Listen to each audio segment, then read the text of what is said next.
Hey guys, in this video I'll show you how to install a software when it is being blocked by an antivirus.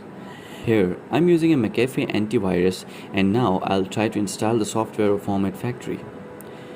As you can see that the PC is taking a lot of time to load the file and suddenly the file gets vanished.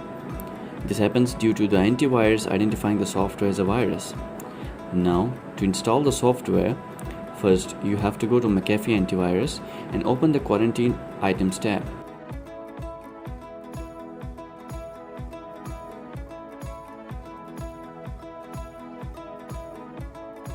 Scroll down the list and find the software that you want to install. Click on Restore. The file will now get restored back in the drive.